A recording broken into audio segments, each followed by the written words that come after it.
There's nothing more important for leaders to do than shape culture. When management guru Peter Drucker said, "Culture eats strategy for breakfast," he was reminding us that your organizational culture, company culture, matters more than your strategy. Shaping culture is the most important job of any leader in your company. If you don't shape culture, it will shape you.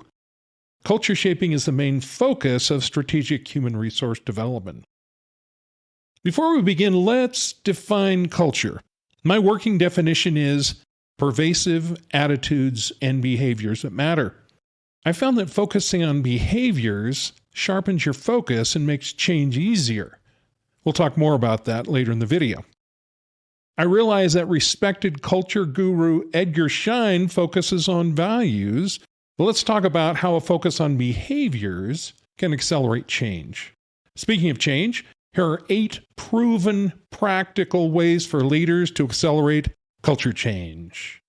Number 1, have a strong why that points to a clear strategic what. I've seen my share of cultural platitudes created by a well-meaning HR group that just don't move anyone to sustainable action, let alone make change stick. Consider an alternative. Your strategy points you to key cultural outcomes that matter and will inspire change. Take the Mayo Clinic, for example. They create value by bringing together the top professionals across many disciplines to solve health problems. Cooperation is both their strategy and culture. So that's an example of a strong why that points to a strategic what. Cooperation is who we are. I worked with an avionics company that shared their strategic cultural why as follows. Quote, "This place nearly died, and it's because we were killing innovation to protect old thinking. We're unstoppable when we allow ourselves to innovate again." Unquote. Perhaps your strategy calls for better supply chain alliances, stronger collaboration in parts of your business, or more innovation. As you refine your what, or focus on cultural change, let your strategy be the driver and develop a strong why narrative that communicates the kind of culture you need to drive your strategy. All right, number 2, clear, bite-sized outcome. Change, especially culture change, isn't easy.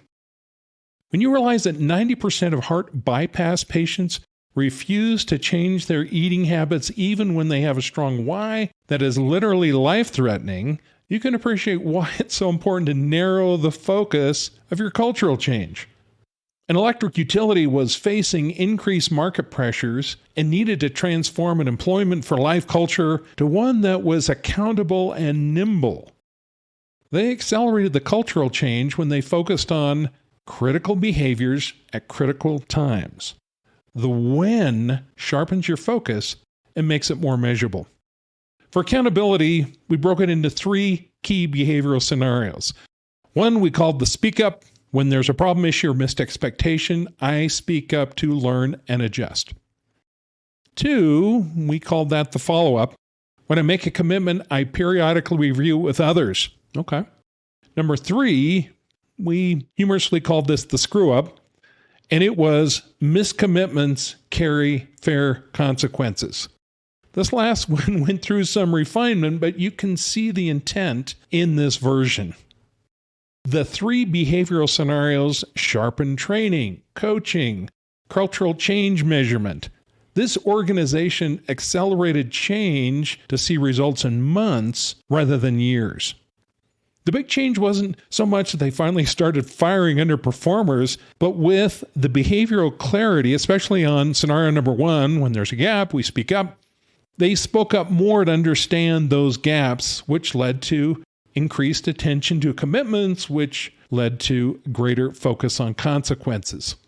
Accountability increased with behavioral clarity. Another company started with 8 cultural pillars and did an annual survey to see how those 8 categories were doing along with their action plans. When they stalled, I directed them to focus on 1 and break it down to key behavioral scenarios. They picked the one that had the most strategic value. Fleshed out key behavioral scenarios are moments of truth that define the cultural change And yes, this accelerated the change and oddly impacted the other 7 values in a way they didn't anticipate in a positive way.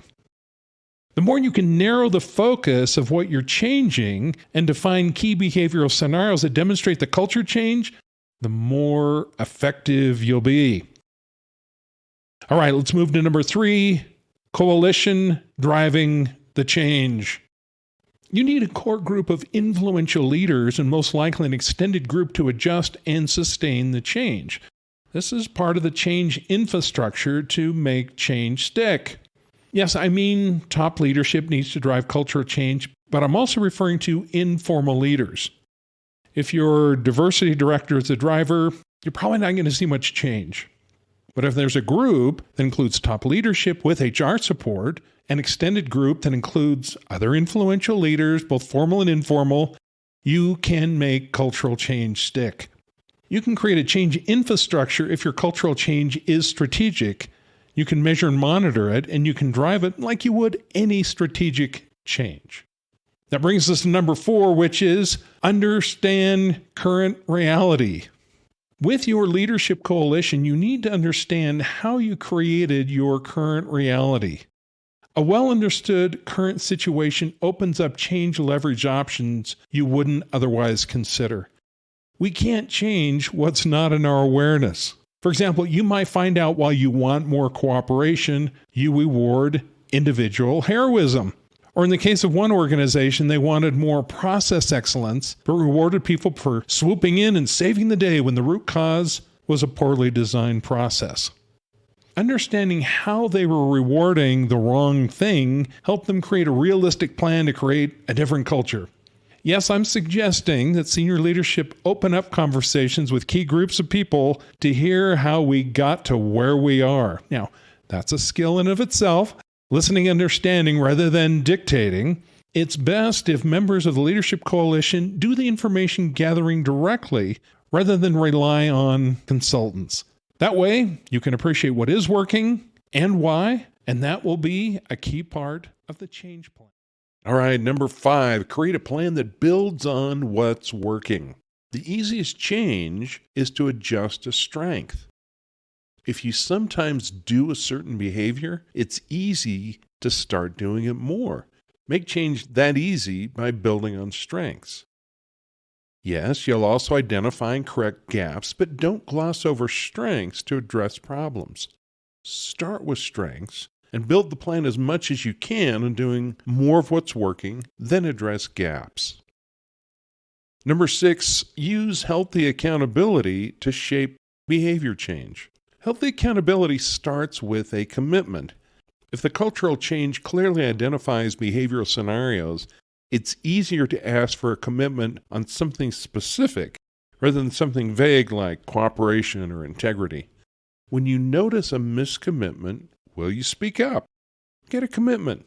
And with that commitment, follow up and see how it's going. Healthy accountability addresses the status of a commitment through the lens of learning rather than punishment. Commitment gaps are the focus of learning conversations. The goal is to adjust through learning, but you must follow up or you'll lose the power of commitment. And finally, healthy accountability leads to consequences. Reward the good, and eventually punish gaps only when it's clear that motivation is the cause of the gap. Consequences speak much louder than anything else we communicate. That brings us to number 7, keep lines of communication open. Changing the culture is all about influence, and there's none when lines of communication are constrained.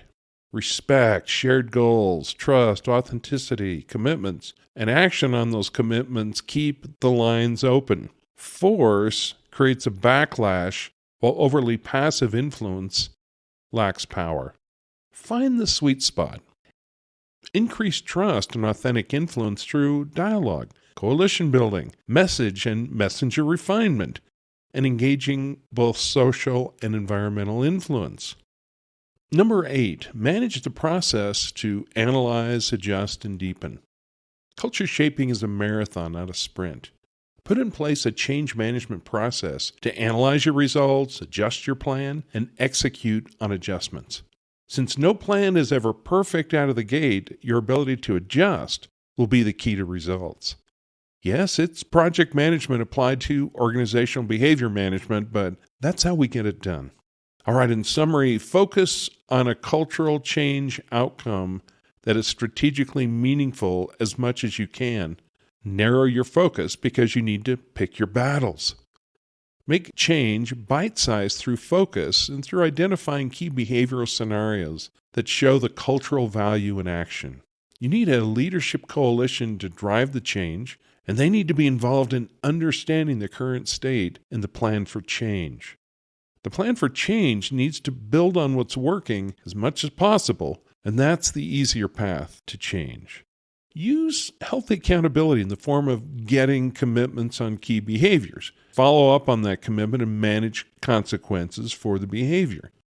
Keep lines of communication open, or you'll lose influence on key stakeholders. If you have a healthy process for analyzing and adjusting, you'll create real, no-kidding cultural change that matters to your strategy.